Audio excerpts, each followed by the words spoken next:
Ang dami yung mga kababayan ko. Ito po yung ito yung lugar na to, ito yung tinatawag na Hidden Garden. Matatanong na po natin yung mismong Liwasang Bonifacio, yung po sa may post office. Ang daming tao mga kababayan, no. Ito na po mga kababayan ko, no, nasa Liwasang Bonifacio na po tayo ngayon. Ng 5, we are one, ng 1,000.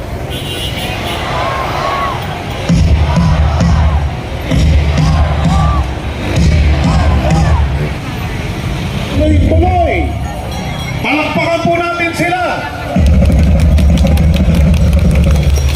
Pero gusto namin palakpakan din kayo. Kasi hindi rin kayo bibitaw. At kahit hinarang, narito pa rin. Kasi ang ating hashtag ngayon, hashtag hinarang, pero hiniran. Matatag na naninindigan. Sabi nga po nung isang vlog, yung pananampalataya at paniniwala namin, marami nang humarang. Pero kahit kailan, hindi kami umatras. Never backward. Always forward. Magandang araw mga kababayan, atin pong simulan dito yung ating papapagitan ng kaganapan sa may Liwasang Bonifacio ngayong araw. At nandito po tayo ngayon sa may pinaka daanan, no? Yan, sa may underpass, papasok dito sa may Liwasang Bonifacio. So dito pa lang sa pagbungad natin mga kababayan ko, makikita nyo na po itong ating mga dito kapatiran na nandito dahil sa oras po na ito ay medyo maalinsangan pa yung init mo mga kababayan ko, dahil nga ito ang ating video pinapakita ngayon ay nasa oras po tayo ng mga 2:30 ng hapon mga kababayan ko. Kaya kung mapapansin po ninyo, nandito po yung ating mga ibang kapatiran or kababayan na namamahinga muna sila at naglalatag mo sila ng kanilang dito. So ayan, no, sa mga ilalim ng punong kahoy, kasi totoo nga po malilin naman ito po talaga pag nasa ilalim ka ng punong kahoy. Ang dami mga kababayan ko. Ito po yung ito yung lugar na to, ito yung tinatawag na Hidden Garden mga kababayan. So sa ngayon napuno po ito ng ating mga kababayan dito, no? Especially yung ating mga kapatirang Iglesia ni Cristo or INC. Ayan, no? Dito naman po matatanong na po natin yung mismong Liwasang Bonifacio, yung po sa may post office. Pero ito, atin mo nang pakita rito yung paligid. Ayan. Simula doon.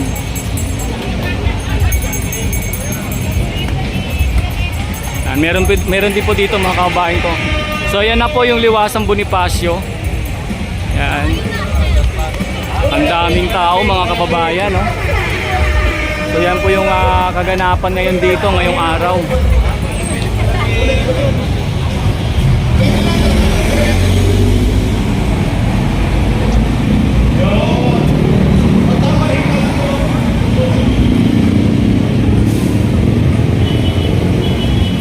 Tao. Teka muna, wala pa ako sinabi. Hindi, baka kung may mga katabi kayo na mga kasama natin nasa ibang media outlet. Tayo natin magandang sasakyan kasi matawid po tayo mga kababayan.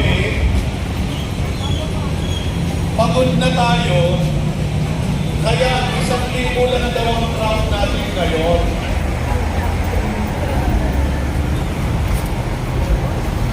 Hindi. Nire-report nila yun. 1,000 lang daw tayo. Kaya tayo mga kababayan.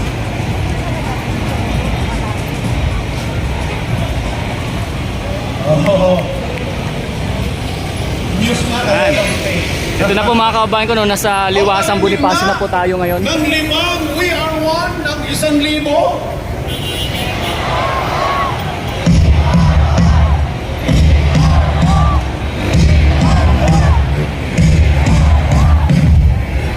tao. Yan. Sa mga kaibigan namin sa ibang media, Ate po muna dito po yung kabilang side. po kami sa inyo. Ang pakinggan ninyo, yung Opo. panawagan po namin. Yung aming isinisigaw. Hindi yung opinion at kabila. mga hindi naman kasama sa kilusang ito. At yung mga kung ano-ano sinasabi, na-istorbo raw sila eh. Wala, lagod kayo, in-istorbo nyo.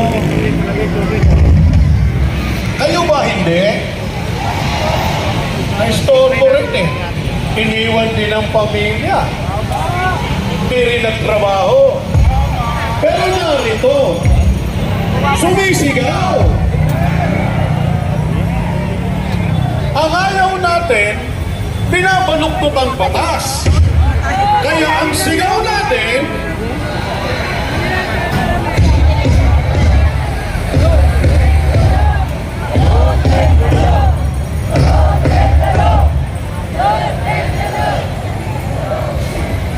kahit na-istorbo tayo, ay siya nga pala, usapan yan. Hindi, papasalamatan lang po natin yung mga Pasok na sila, mga kasama po kabayan ko, natin pasok sa na. technical side, sa production side. Atin pong ipakita yung ganap sa loob mga kababayan. Tuloy-tuloy.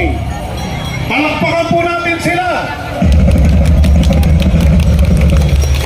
Pero gusto namin palakpakan din kayo. Kasi hindi rin kayo bubibitaw. At kahit hinarang, narito pa rin. Kasi ang ating hashtag ngayon, hashtag hinarang, pero hinirang. Matatag na naninindigan.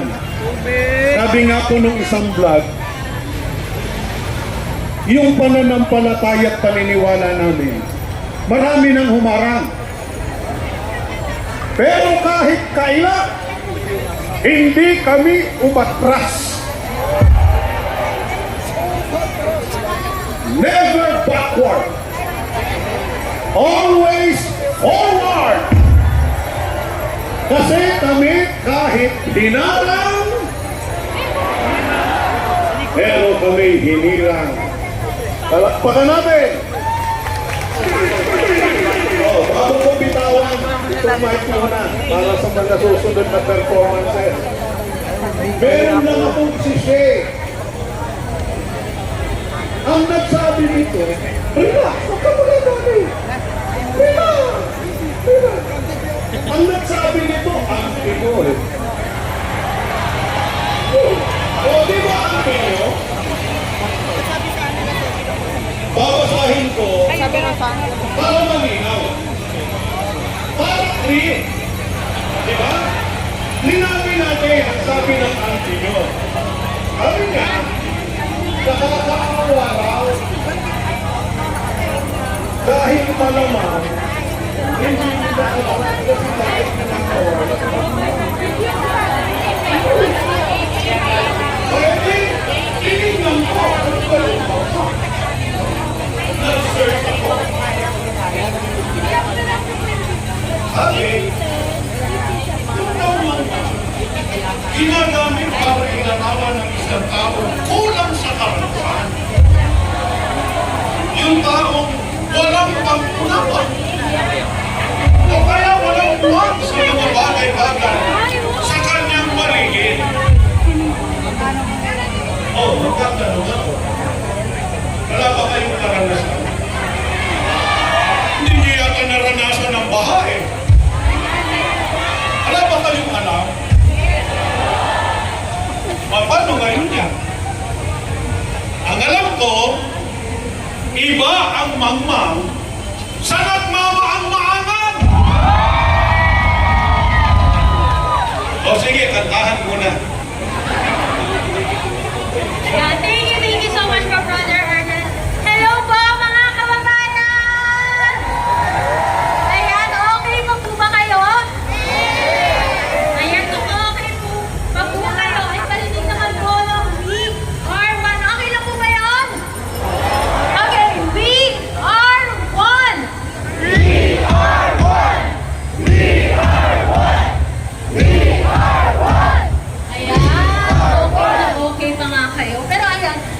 Hopefully, si Lovely. Ayan. At kung